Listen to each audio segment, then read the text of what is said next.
आता इथे बघा मी मेथीची एक पेंडी घेतलेली आहे. तर ही मेथीची पेंडी बघा मी स्वच्छ अशी निवडून घेतलेली आहे.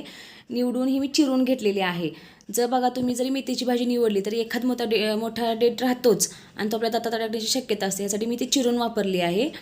तर आता इथे मी कढईमध्ये 2 चमचे तेल टाकून घेतले. आता ह्याच्यामध्ये बघा मी 7 ते 8 लसणाच्या पाकळ्या चेचून घेतलेल्या आहेत खलबत्त्यातून. त्या मी घालणार आहे. शक्यतो लसूण आपल्याला चेचूनच वापरायचा आहे भाजीसाठी.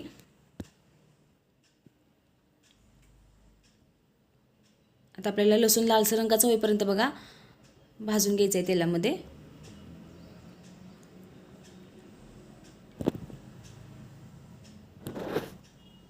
तर हे बघा ह्या 4 मिरच्या घेतलेल्या आहेत इथे मी. तर तुम्ही तुमच्या तिखटानुसार वापर करायचा. जर लहान मुलांसाठी तुम्ही भाजी बनवत असाल तर तुम्हाला मिरचीचा वापर कमी करायचा आहे. तर मिरची देखील मी याच्यामध्ये छान अशी परतवून घेणार आहे. ते बघा आपला लसणाचा कलर कसा लालसर होत चाललेला आहे. आपल्याला जास्त करपायचाही नाही आहे लसूण. तर इथे बघा मी मूठभरच मुगाची डाळ अर्धा तास पाण्यात भिजत ठेवलेली होती. आता त्यातलं मी पाणी काढून ह्याच्यामध्ये घालून घेणार आहे. आपल्याला थंड पाण्यामध्येच मुगाची डाळ भिजवायची आहे.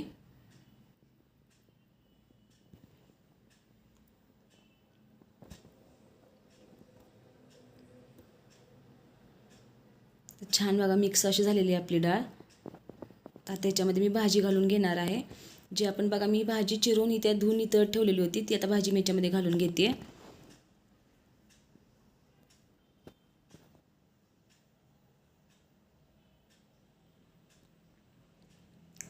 तर पालेभाज्या करताना बघा आपल्याला तेलाचा वापर कमीच करायचा आहे.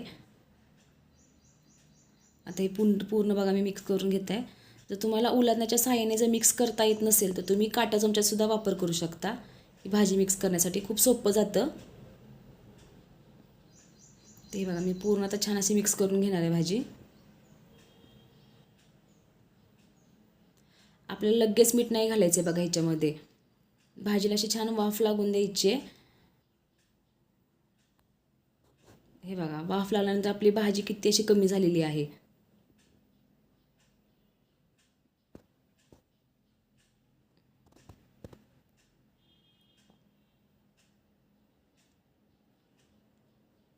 तर बघा आपली भाजी पूर्ण अशी बसलेली आहे. तर आता ह्याच्यामध्ये मी आता मीठ घालून घेणार आहे. मी माझ्या अंदाजाने मीठ घालत आहे.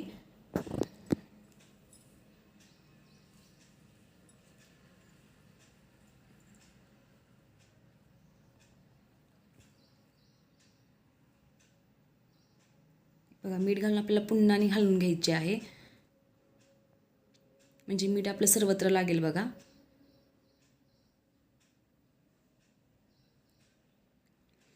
कोणतीही पालेभाजी करताना बघा आपल्याला लगेच मीठ घालायची गडबड नाही करायची. भाजीला पूर्ण अशी वाफ लागून द्यायची. भाजीचा अंदाज घ्यायचा की बाबा ती किती होते कमी आणि त्याच्यानुसार आपल्याला मीठ घालायचं आहे त्याच्यामध्ये. तर जेव्हा बघा आपण मीठ घालतो ना तेव्हा छान असं आपल्या भाजीला मिठाचं पाणी सुटतं आणि त्याच्यामध्येच आपली भाजी शिजून जाते. आता पाणी सुटल्यानंतर मी पुन्हाही हलवून घेणार आहे.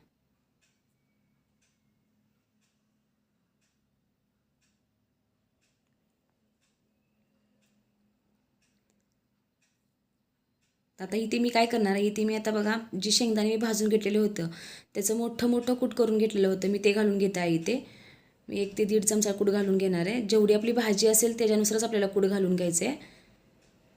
आता इथे बघा मी डाळ पण वापरलेली आहे. त्यासाठी मी इथे थोड्याशाच कुटाचा वापर केलेला आहे. जर तुम्हाला डाळ नसेल घालायची तर तुम्ही ते शेंगदाण्याचं कूट घालूनही फक्त भाजी करू शकता किंवा फक्त मुगाची डाळ घालूनही भाजी तुम्ही बनवू शकता. आता बघा ह्याच्यावरती मी अजिबात झाकण ठेवणार नाही आहे. जेव्हा तुम्ही भाजीवरती झाकण ठेवता तेव्हा भाजीचा कलर बघा बदलला जातो. त्यासाठी भाजी आपल्याला अशी शिजून द्यायची बिना झाकणाची.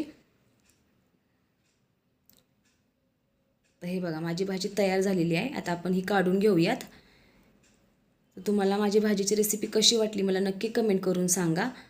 खूप अगदी झटपट होते बघा मेथीची भाजी. 5 ते 10 मिनिटात होणारी रेसिपी आहे ही. चला तुम्हाला माझी रेसिपी कशी वाटली मला नक्की कमेंट करून सांगा. माझ्या चॅनलला लाईक करा, शेअर करा आणि सबस्क्राईब